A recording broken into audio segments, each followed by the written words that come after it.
Good afternoon, and welcome to the East Ramapo Central School District's live Q&A on responsive return planning.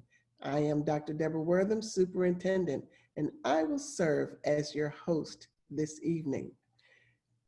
Coupled with me will be my cabinet, a team of experts who are second to none, as well as our consultant, our team of consultants, Dana Britt from Ed Elements.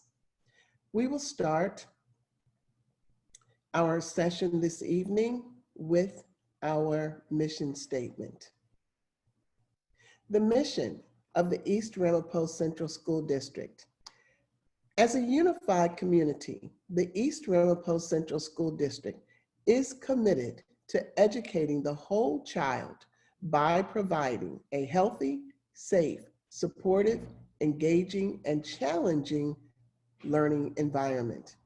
Our vision: we will become proficient in all that we do.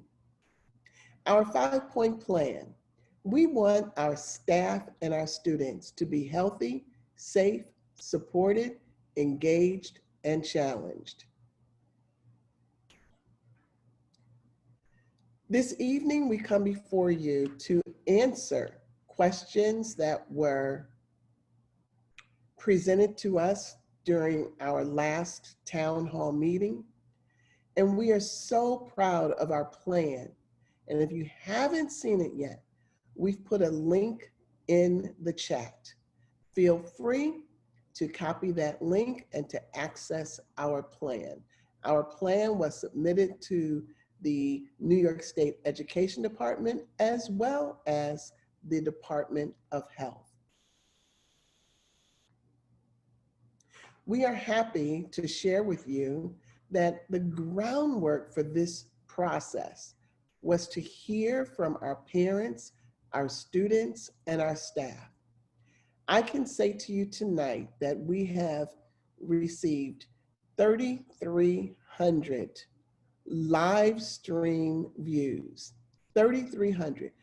For tonight, we have received 264 questions.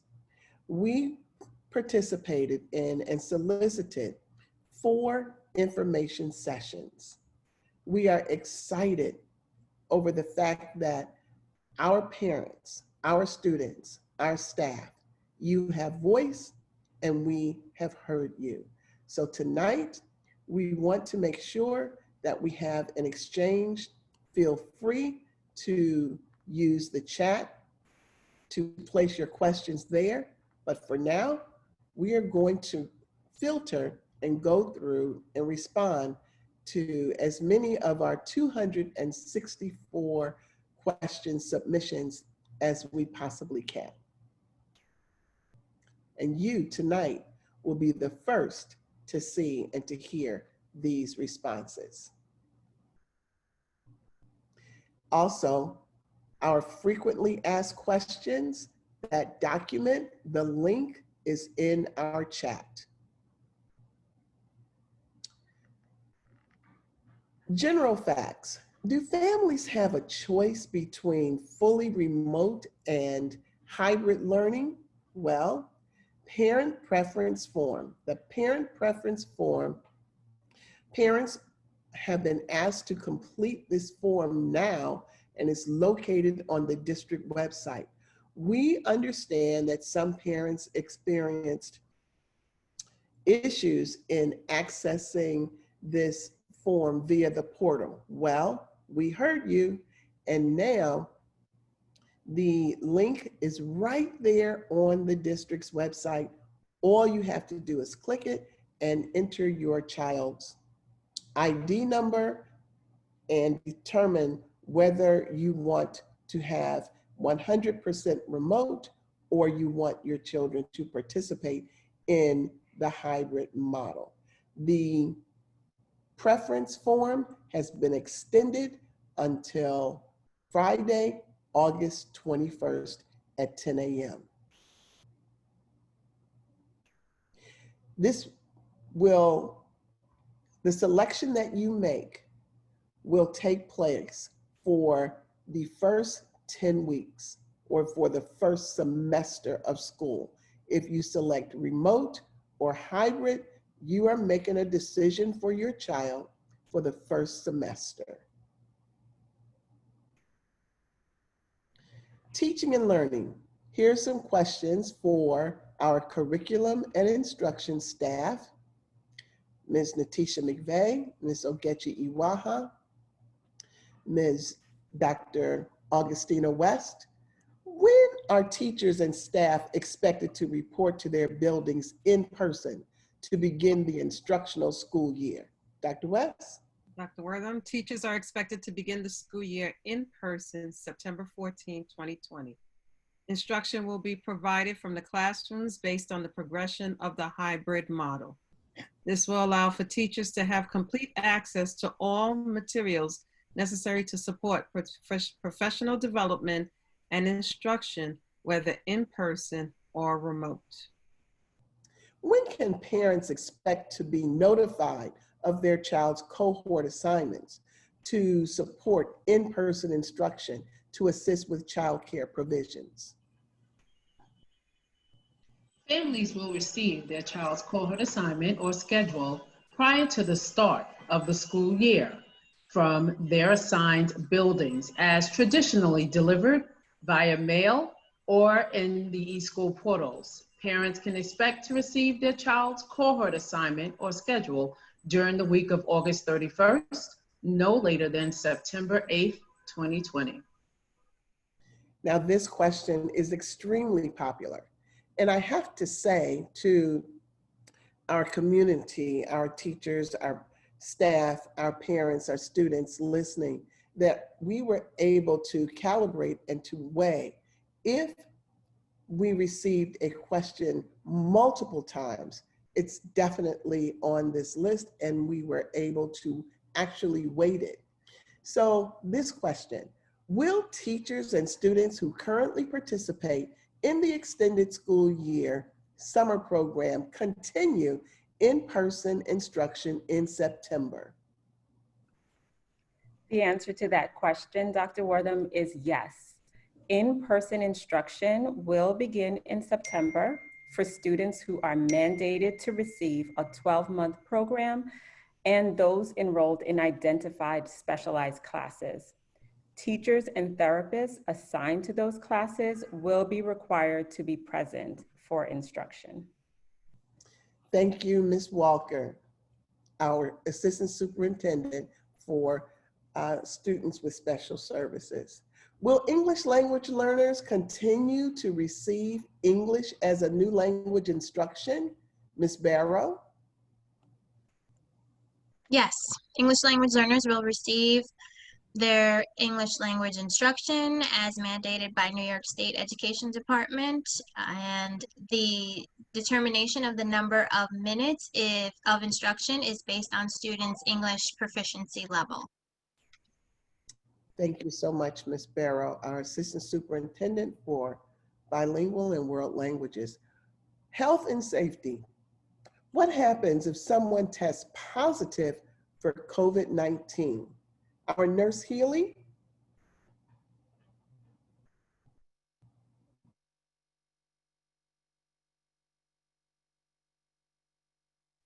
Nurse Healy, you have to unmute yourself. Sorry about that. All positive cases will be reported to the Rockland County Department of Health. Rockland County Department of Health will review each case individually, and East Ramapo will comply with quarantine guidelines. Tracing will be a joint endeavor by both the Rockland County Department of Health and East.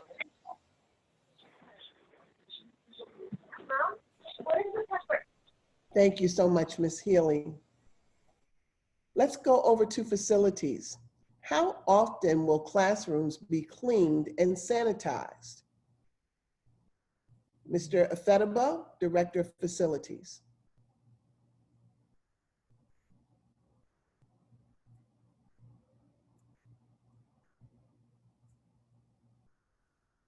Mr. Fedebo, you'll also need to unmute yourself.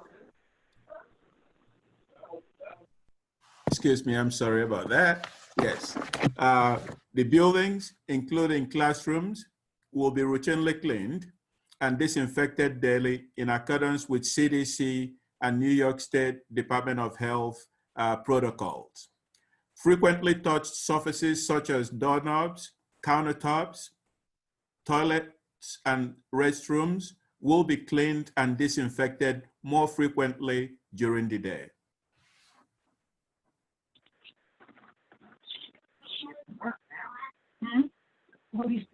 Mr. Fedibo, has the current ventilation system in all schools been checked? Is it up to code? Yes, the currently operational ventilation systems are up to code. The systems have been checked and are being serviced for reopening.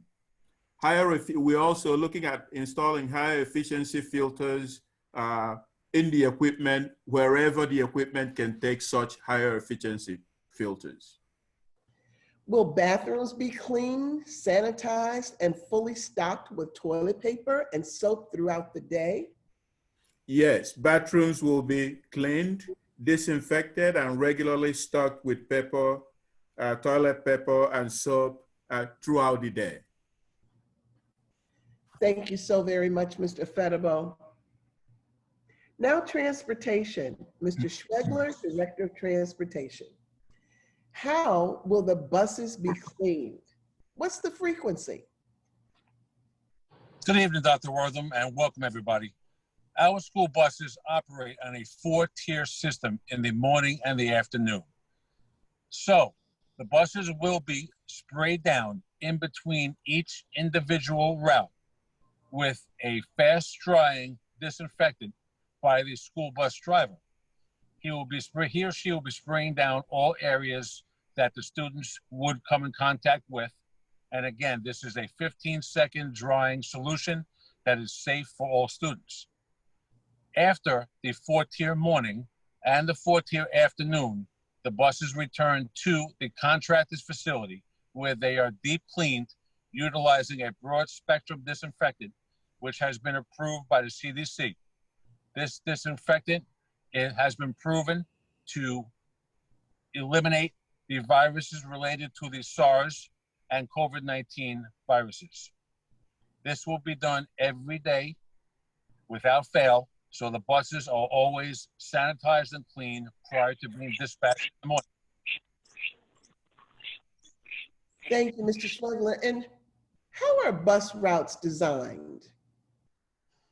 Bus routes are designed keeping in mind the location of the student's home and assigned bus stop. That being said, this year, we're paying strict attention to the maximum seating capacity on our school buses in compliance with all recommendations handed down by the SED and the health department.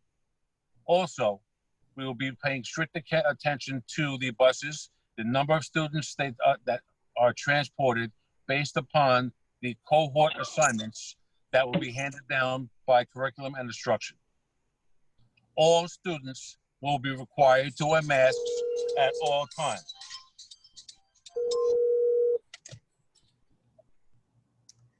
Thank you so very much, Mr. Schwegler. Now let's go on to technology and connectivity. Mr. Gandhi, our interim director of technology. Mr. Gandhi, will the district provide a Chromebook to each student for remote learning?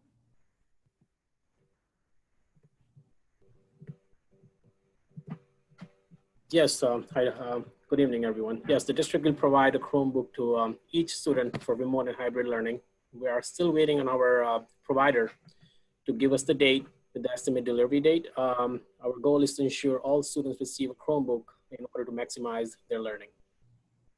Yes, we know that we received funds from the McCourty twins who used to attend our schools, and they had a fundraiser. Well, they participated and contributed $90,000 between our district and another Rockland County district. So we are grateful for that.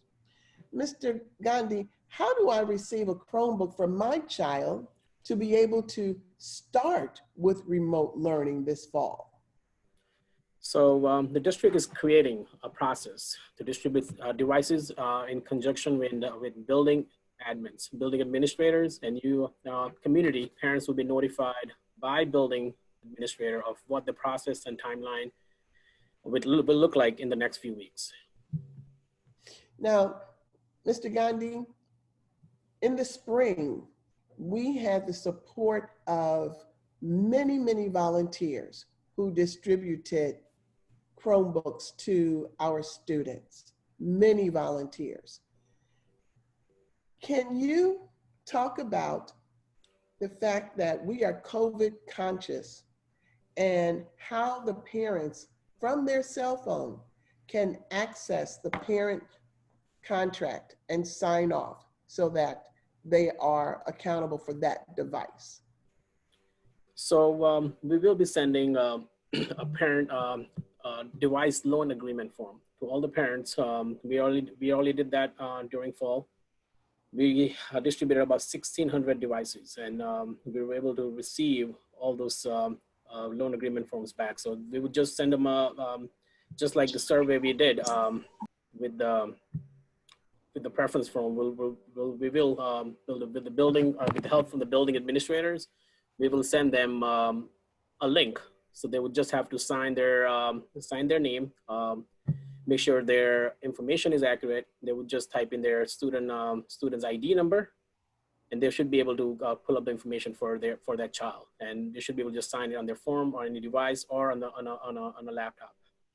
Thank you so very much, Mr. Gandhi, and thank you for your expertise that you share with us on a daily basis. Thank you. Now, support. What services will be provided to support staff and students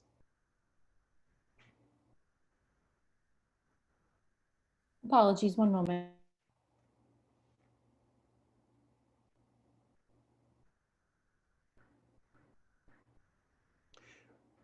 What services will be provided to support staff and student wellness, in particular with social emotional health brought on by the pandemic?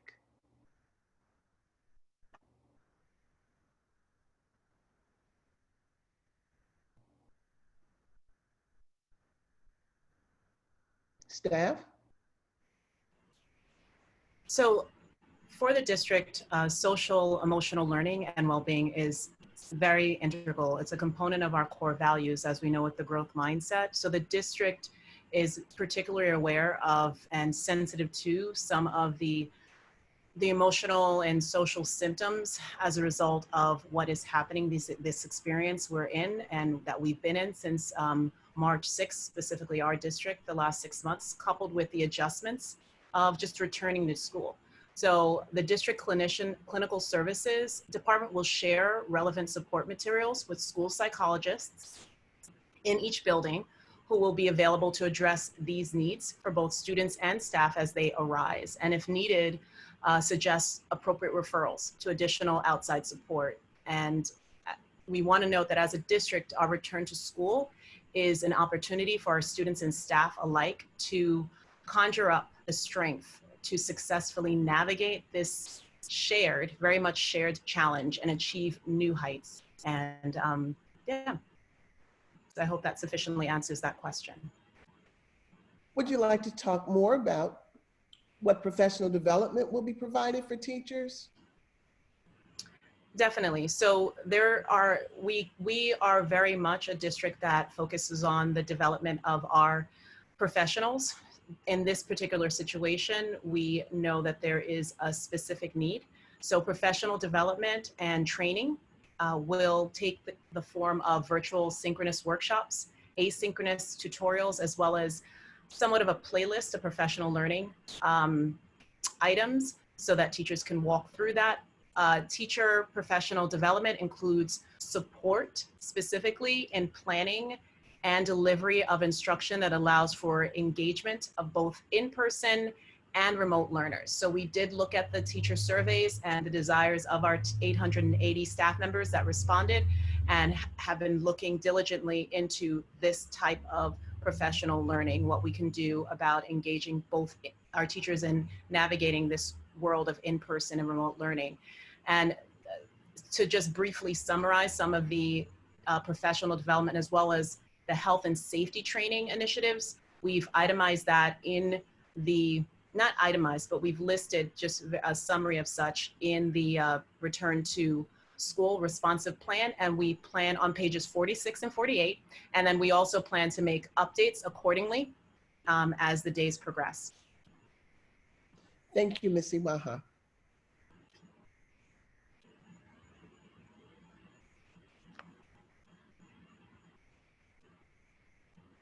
So at this point, I believe that we're going to have some answers live from the chat, and Ms. Waha is going to lead us through that. Okay, so we had some questions. There was one question that asked about, will the schools be disinfected for teachers and students prior to the start of school? And Mr. Fedebo did answer that question, and the answer is yes, custodians will perform. Mr. Fedebo, you can answer that better than I can. Yes, the district custodians will perform the cleaning and disinfecting of the buildings, again, in accordance with the strict CDC and New York State Department of Health protocols. Okay, thank you. All right, there was another question about if parents determined to continue with remote, so Dr. Wortham already stated, so the question was, what if we want to continue with remote learning for our children? As Dr. Wortham stated, remote learning right now through the parent preference form is going to, it's for the span of now until the end of the first semester, which is in January. So after that, but prior to the close of the semester, we will be evaluating the current situation and offering a similar form for the remainder of the year. So we have to, we're doing it in increments to answer that question. There was a question about 100% remote. Will 100% remote follow the traditional school time schedule? So if any of our CNI would like to answer that. Yes, good evening. So we were able to develop schedules that would be easily mirrored for our young people, whether they were in person or at home engaging in learning. What does that mean for parents and for our teachers? So for our parents who are at home with their students during the remote weeks, we're looking forward to having students have access to live stream into the classroom where live instruction will take place, and then provide opportunities for those young people who are engaged in remote learning at home during their remote weeks to have time with the classroom teacher. So in the event that we do have young people who are to be engaged in small collaborative experiences with their peers who are in person, or if a teacher feels that a small group of remote learners who are at home will need additional support, we will make the technology that we are utilizing work to the benefit of both students and teachers to be able to have that engagement across the campus into the family's home. So I think in short, the easiest way to understand is that young people and parents should be reminded that the only difference when it comes to instructing our students is that the setting is different. So while we may have some students who are in person during any given week, we do have access to the classroom for remote learners during the weeks that they are remote, and we'll provide a schedule which will allow that engagement between student and teacher to enter the classroom from the home as necessary. I hope that answered the question. Additionally, there will be more information provided by our school sites when we begin the process of scheduling and planning, finalizing the process of scheduling and planning for our young people. So we'll have opportunities where our home schools will provide additional information to their parents as well as student bodies. Okay. Thank you, Ms. McVeigh. All right, so we have an abundance of questions and they're still coming in. So I'm trying to filter through them to make sure that we're answering new ones and not repeats. So there was a question for Mr. Efetibo around ventilation. Is there, if you could speak to the ventilation, if it's up to code for coping with this situation? Yes, the ventilation, the currently operational ventilation systems are all up to code. The systems have been checked and they are being serviced for reopening. Higher efficiency filters will be installed in the equipment wherever the equipment is able to accept such high efficiency filters. Okay. There was another question. Thank you, Mr. Fedibo. There was another question about related to whether everyone needs to wear PPE equipment, for example, masks. So either Ms. Healy or Mr. Fedibo. Regarding PPE equipment, staff and students are required to wear masks. School nurses are required to wear a little bit more equipment in terms of gowns and gloves, and at times face shields, depending upon the activity that they are participating in. But the basic PPE for staff and students is a mask on at all times, covering the nose and going down below the mouth. And Nurse Healy, Mr. Efetibo can confirm that we have also ordered desk shields. Yes, Dr. Wadham. Yes, we've ordered desk shields for all the desks for the students throughout the district. Okay.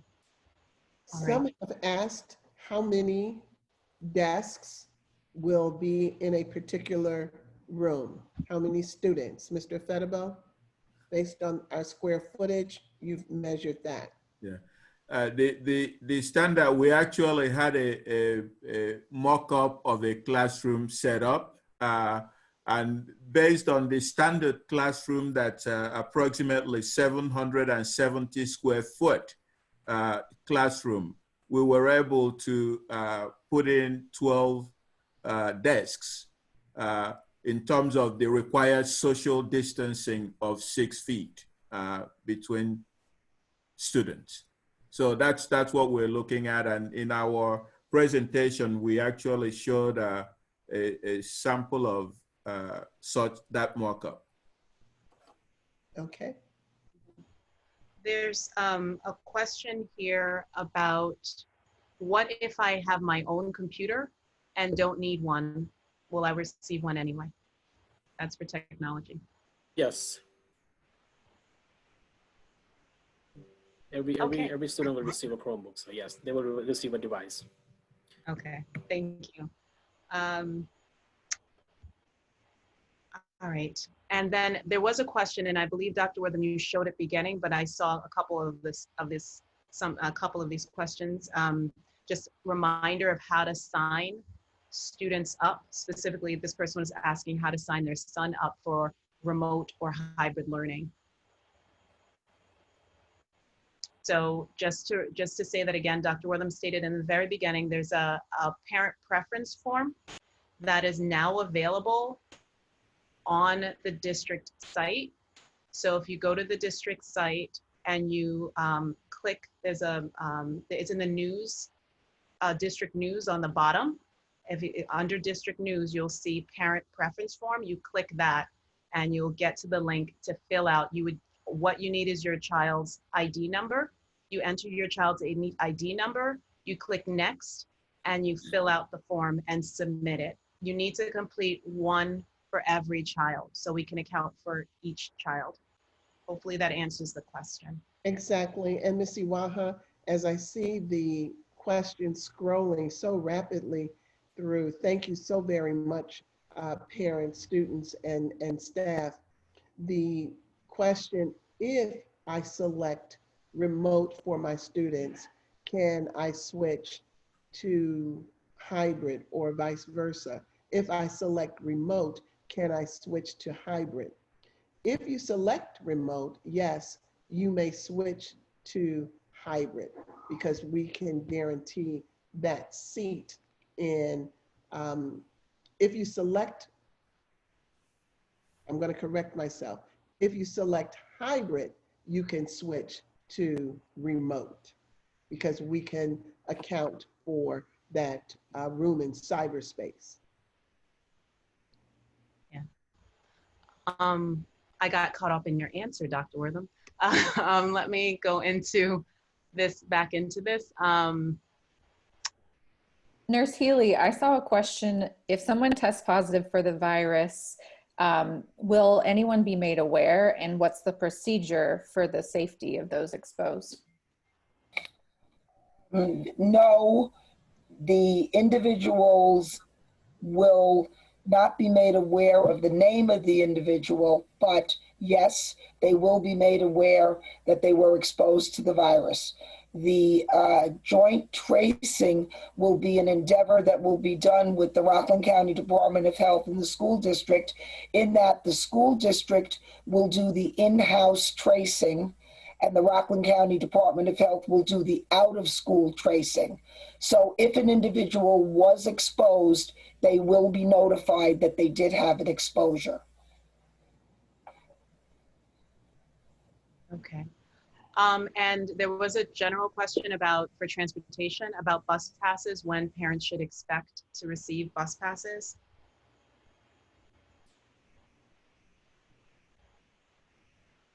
Yes, the bus passes will be printed by next week and will be mailed out first class mail.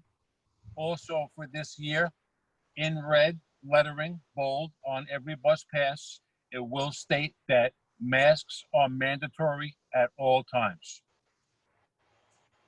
Okay.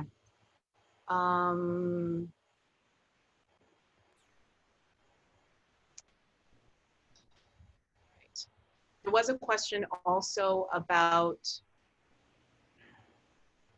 I'm looking, I can no longer find it, but if there was a question just about special education, if there are any specifics that parents need to know around special education. So Ms.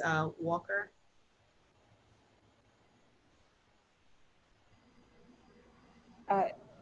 Specifics in regards to? In regards to just this, I think it was the class sizes, like the students, whether or not students have the same expectation in terms of class sizes. The district will follow students' needs based off of their IEPs. So when we think about the fact that students' individualized education programs, their plans still continue to be in effect regardless of whether students are remote or in person. So their class sizes will be based off of their IEPs. But if the question is pertaining to, I think I saw some questions in regards to cohorts, and if special ed classes would need to be divided into cohorts. And based off of, as Mr. Afedabo noted and spoke about the size of classrooms based on, in keeping it with social distance guidelines, social distancing guidelines, most of our special classes are within that ratio and therefore do not need to be divided into cohorts. So we're not going to need to place our special classes into cohort A, B, or C. And what the district is working to do at this moment is to, as much as possible, as we look at our overall roster, we're trying to make sure that we keep classes within those numbers so that our special classes do not have to be broken into cohorts. It's my hope that that answers that question. Yeah, I think that, thank you. Definitely. So there's another question. One is about just, Mr. Schregler, if you can just state again, approximately the number of students in a bus and how that arrangement will be. Yes, the number of students on a bus, of course, will vary depending on route to route. However, we will strive to follow all the recommendations that have been set down by the Department of Health and the State Education Department. We will make extra careful to seat students who live in the same household together. This way they can sit on seats together. Most of the districts in the county and around the state are routing for 2 students per seat. That being said, once you take into account the 3 cohort model that we'll be utilizing, there will be substantially less students riding on a school bus on any given day. Okay. There was a question about, for technology, parents, how can parents get tech support, or what are some options for parents who might not have sufficient internet access to complete things like the parent preference form? If you know of any potential options for them. So for you mean for a Chromebook or just to fill out the form? But I'm assuming if it's going to be for it was for the form specifically. So, but I think it would generally answer the question about access period. What so options? Just for Chromebook or tech support, if they do not have internet, and if there's something going on with their internet at home, they can still call Lyric Service Desk. That's already listed on our plan. I can copy the link over here, how they can fill out the form. But if they do not have internet, they can call the phone number for Lyric Service Desk.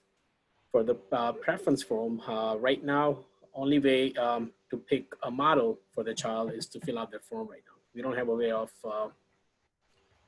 way of just collecting information over a phone call right now. Okay. To select their preferred model.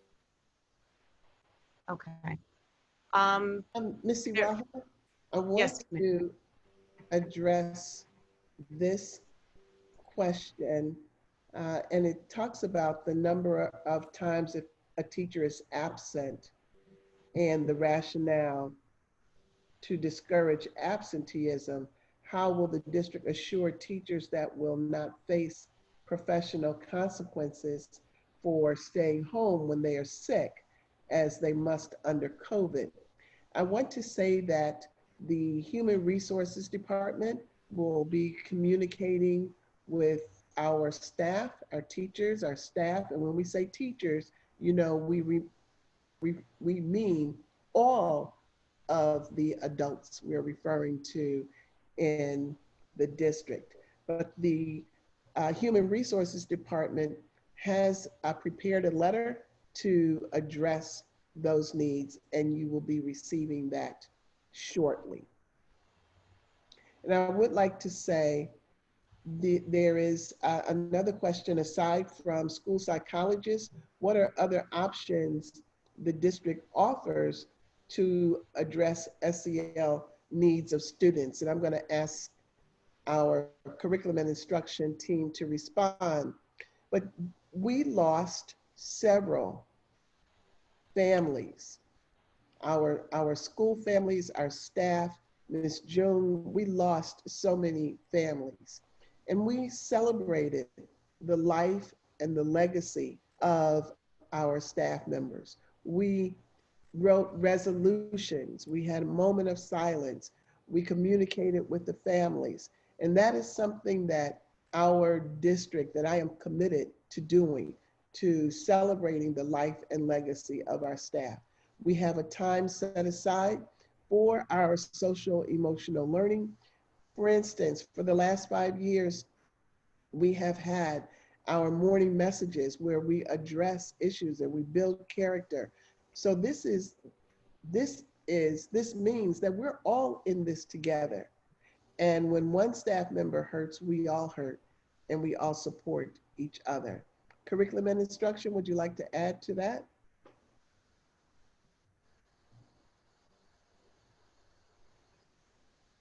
As Dr. Wortham, as you mentioned, our social and emotional learning, it is embedded throughout our curriculum, and it is actually even designated time within the allotment of the day that we have outlined for our students. And also, I believe it was also noted about our staff, our clinicians, our clinical staff is available for all of our students. We have our family resource coordinators that also support the needs of our students and our families. And, but as you mentioned, I think the biggest aspect is we don't believe in separating social emotional learning to just something separate from our students' day and what they experience throughout. So it's definitely embedded in the curriculum, but we also do have clinicians that are readily available to support our students. And I think from just in speaking with our clinical services supervisor, there are plans that our clinicians are working on that will support just the overall flow for teachers and for students in each of their buildings.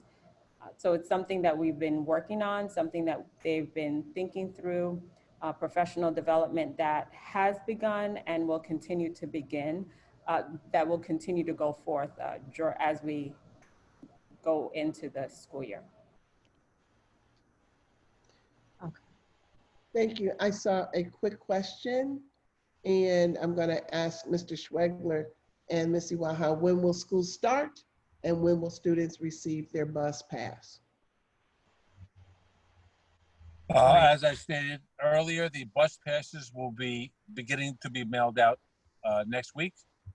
Again, every bus pass does state that masks are mandatory on the bus. So that's the answer for the bus passes. And then in terms of school starting, the learning begins on September 14th.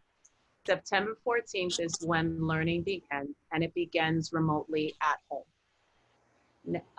The re-entry into the in-person learning for students begins with a small group of students, because there was a question around why are we doing this for small groups. We're thinking primarily at just linking everything together, the social emotional learning, the well-being, health and safety of our children. We're doing this for the students is of utmost importance. So we want to make sure that there are clear, what we sometimes term as rituals or routines that are clearly held during this period of time. So we're strengthening a remote learning process beginning on September 14th, where all our community is strengthened in understanding how we go about remote learning. We gradually transition with a small subset of our population on October 13th. That's our kindergartners, our first graders, fourth graders, seventh graders, ninth graders, and special populations. They will enter into the school buildings on October 13th, and that begins the cycle, the weekly cycles of instruction. And then they're building those routines. And then after 3 weeks, another group enters, making it a larger group, strengthening those routines. So by the time we get to phase 4, everyone has that learning around this process of hybrid. That's both in-person and remote learning. We need to make sure that our children are aware, our staff are comfortable, procedures around safety, cleaning, etc. are upheld and understood, that the signage, all these new practices are understood. So we're gradually bringing people in, our children in, as well as, so that we can ensure that understanding is there. And we have a very smooth, as much as possible, transition into this school year.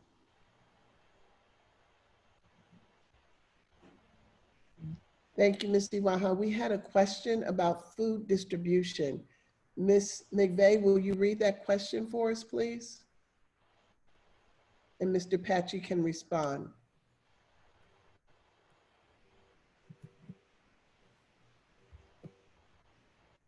I believe the question was, what about food distribution? If the students are on remote, the same way that we handled it during the summer months is the same way that we would handle it now. We had 16 different locations, and parents will be notified as to where those locations will be for our food distribution. And yes, students with IEPs, a date will be determined. We know that our most fragile population will be in person, and that date will be identified earlier.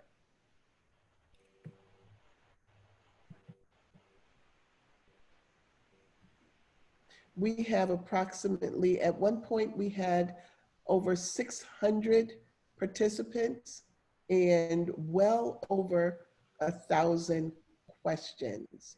So we will continue on, and I want you to know that on Thursday of this week, we will have a collaborative design session to hear ideas for solutions in small groups in our Zoom breakout rooms on Thursday. And the site to register for those Zoom sessions will be posted. And we will be able to have that exchange, verbal exchange. Ms. Iwaha? Okay, so we're getting close to the close. Many of you, I see that there are several questions, but please note if they are, if we see that they're very similar, then we haven't answered it directly, we've answered it verbally, so please know that. And I think there was a question about how parents can get their ID number. So I believe, can someone answer that? The best ways individuals, parents can get their student ID number to complete the parent preference form? And just quickly before this goes, it says, I still have not seen any answers about teachers with health issues. I responded to that question in that the Department of Human Resources, you will receive a questionnaire from the Department of Resources, and you will be requested to provide response documentation to the Department of Resources.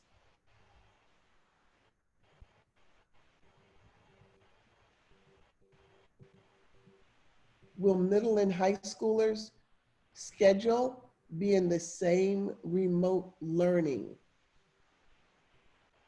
Well, at the same time, yes, by building.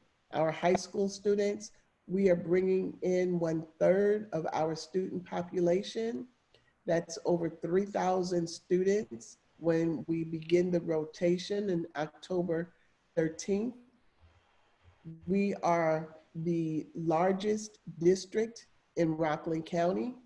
Some districts have decided to have 50% of their students come in on one day. We cannot do that. When we have 1/3 of our population, that's still larger than most of the districts in Rockland County. So our plan is tailored to meet the needs of our students, our staff, and our families. Will students' temperature be checked daily upon entering the school building? Yes, we have ordered devices as students exit the bus. They will be able to have their temperature checked right on the spot as they continue to move through to enter the building. We have studied this quite long, and we are excited about that process. Parents will take the temperature, or maybe I'll have Miss Nurse Healy to respond to this, the process that the parents will ask and respond to prior to students leaving home in the morning. Nurse Healy? Thank you. Question now. Each morning, there is a questionnaire that needs to be completed.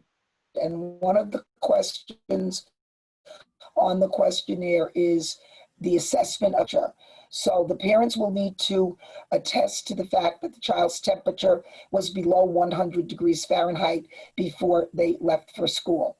Then when the child arrives at school, the temperature will be checked again, along with the staff's temperatures when they're entering the building. This way, we should be able to be sure that no one is entering the building with a temperature of 100 degrees or higher. If we do find that a child does have a temperature of 100 degrees or higher at home, they should remain home. And if we find it as entering the building, they will be sent home. Thank you so very much. Children with temperatures remain home. So the first check is the check at home. The second check is at school. So when students leave home, when they ride the bus, they will have their masks on. When they arrive at school, they will have their temperatures taken again.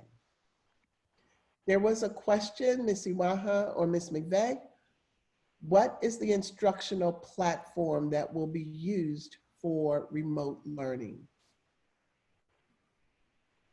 So in terms of use and housing information, we have moved towards utilizing Schoology, and Schoology can be seen as a digital binder, but we're moving beyond that to really understand how we can use it to do what was stated before, make sure that we're infusing this, infusing hybrid and in-person learning strategies and techniques that can work to build our students and strengthen their engagement in their academics. So Schoology is the answer. That's the primary learning management tool we will be using. But so that everyone's clear, Schoology is scalable because it allows for integration of other platforms through their apps. So Google Drive can be linked, can be placed within, can be accessed within Schoology, you know, several others that we have subscriptions to and that are free can be attached to Schoology so that everything is housed in one place and it's cleaner. Google Classroom itself is the first step in a learning management tool, but Schoology is much more comprehensive and allows for a multitude of enhanced features that we will speak about with teachers. And we will be utilizing the services of Education Elements to support us with this professional development with these instructional tools and more. Okay, Ms. Iwaha, I want to put out these two questions. Mr. Federbo, are buildings positive or negative pressure ventilation? Hospitals and labs are negative pressure ventilated, and that hinders germs and virus spread. Are buildings positive or negative pressure ventilated? Typically, the buildings are positively ventilated in order to move air. The negative ventilation is relegated to very special situations like labs and hospitals where you want to contain the air within an area so that, and then filter it and dispose of it within that specific area that might have some level of contamination. That's why those are negatively pressured. All right. Another question for Nurse Healy. Who will manage daily temperature checks for students and staff? The school nurse will be the main person managing and assessing all the temperatures of students and staff. All right. There was a question that I saw that said, will teachers receive the the same screens, the shields, and will students have their own shields? Mr. Fediba, we ordered 4,500 in the first group, and I believe 4,500 in the next group. Is that correct? Yes. For the desk shields, yes. So everyone will have their own desk shield. Yes, Dr. Wortham. Okay. All right. I saw a question and it said, I know you're getting an abundance of questions, but please be fair. I'm literally taking pictures as the screen goes forward so that we can capture as many questions as possible. And the other response is that the questions will be placed in the fact sheet, in the FAQ sheet, and we will post that on the district's website as well. And I believe we are at 7:01. We would invite you to stay tuned to our board meeting that begins at 7:30, and we will have another presentation for those of you who might not have participated in one of our previous town halls. We will go through that presentation again to discuss the model and various questions that we have received. On Thursday, again, on Thursday of this week, we will have another Zoom meeting, and we will go into our chat rooms and have more discussion around our reopening plan. I am grateful for Ed Elements. This is a good one. Thank you very much, Dr. Wortham and team, for this information session. You are the wind truly beneath my wings. Honestly, I love our East Ramapo students. They know that. I love our staff and our community. Our mission statement actually prepared us for a pandemic. It prepared us as much as anyone could because we have always focused on being healthy, safe, supportive, engaged, and challenged. We believe that our phased in hybrid model focusing on remote entry first is the safest way to handle the entry in our reopening of our 9,000 students. So thank you, family, so very much. Thank you, Cabinet. Thank you, team. Thank you, Ed Elements. We appreciate you. Thank you to our families who took the time. We are over 600 to participate in this town hall. Thank you for your questions, and we're not finished. We will continue to have platforms so that we together can make sure that we have a plan and that we are moving forward so that all of our students and our staff understand that we are in this together and we're moving forward. This is how we do it. Thank you so very much. Join us in our board meeting at 7:30. Thank you.